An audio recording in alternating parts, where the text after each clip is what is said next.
بینەران و ویسەرانی ئازیز، ئەوەی کە دەیبیستن بابەتێکە لە ژێرناوی دەنگی ئازادی و مرۆڤایەتی لە ناو کۆمەڵگای ئیسرائیل.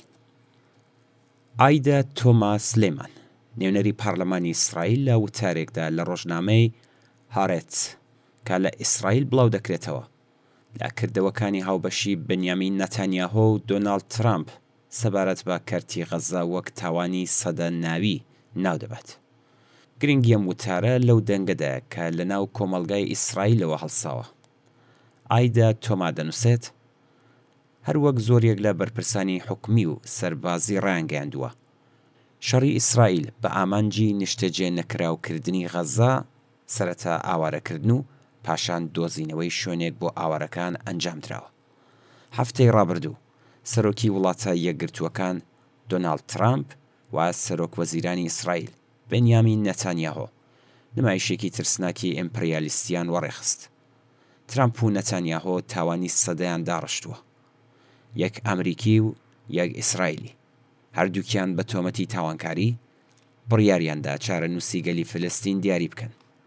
پلانی چۆڵکردنی دانیشتوانی کەرتی غەزا بۆ وڵاتانی تر تاوانی جەنگە و پێشکەشکردنی لەلایەن سەرۆکی وڵاتە یەکگرتووەکانەوە بەمانای دەرکردنی بڕیاری مەرگە بۆ یاسا نێودەوڵەتیەکان.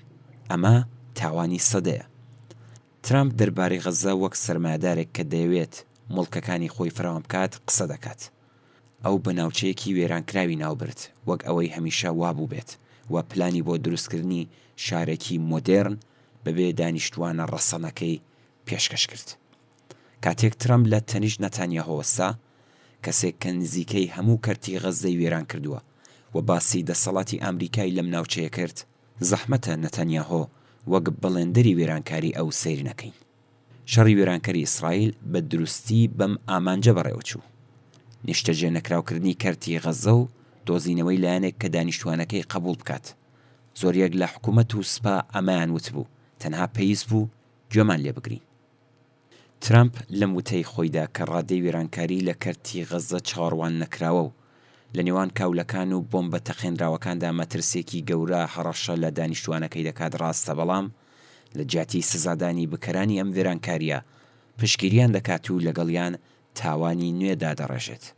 لەگەڵەوەشدا تاوانی سەدە ڕوونادات، چونکە فلستینیەکان هەرگیز ڕازی نابن کەرتی غەزە جێبهێڵن و هیچ وڵاتێکی عەرەبیش ئامادە نابێت سەدان هەزار کەس لەوان وەربگرێت و ببێتە هاوبەشی تاوانی نەکبەتێکی دووەم.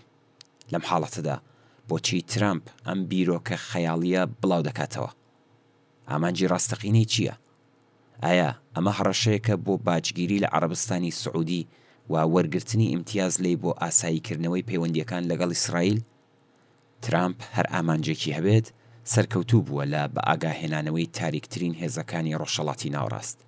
پلانێکی وەها جارێکی تر ئاگری شەڕ هەڵدەگیرسێنێتەوە و وڵاتانی عەرەبیش دەخاتە ئاژاوەوە. پلانی ترامپ بەبێ هیچ بریکردنەوەیەکی درێژخایەن جگە لە ئاژاوە هیچی تر نییە و تەنها تەقەکردنە بە هەموو لایەکدا بۆ خۆ دەرخستن. ئەو ئامانجێکی تریشی هەیە. ترامپ بە نەتانیاهۆ ڕێگایەکی ڕزگاربوونی سیاسی و سەقامگیری بۆ حکوومەتەکەی داوە. ئەم حکوومەتە تاوانی سەدە لە دانیشتنە سیاسیەکاندا دەباتە پێشەوە و هاوکات لە کردەوەدا دۆکتۆرینی وێرانکردنی کەرتی غەزا لە کەناری ڕۆژاواش جێبەجێ دەکات بە ئامانجی سەرەکی لکاندنی خاکی زیاتر. ئێمە چالاکوانانی ئاشتیخوازی جوو عەرەب لە باڵی چەپ تەسلیم نابین و بێدەنگ نابین. ئێمە دژی تاوانی سەدە و هەروەها تاوانە ڕۆژانەیەکانی داگیرکاری و ئاپارتاید دەوەستینەوە. ئێمە هەر جەخت لەسەر تاکە ڕێگاچارەی گونجاو بۆ ئیسرائیل کەرتی غەزە و کەناری ڕۆژاوا دەکەینەوە. دامەزرانی دەوڵەتێکی سربەخۆی فلستینی لە تەنیشت دەوڵەتی ئیسرائیل.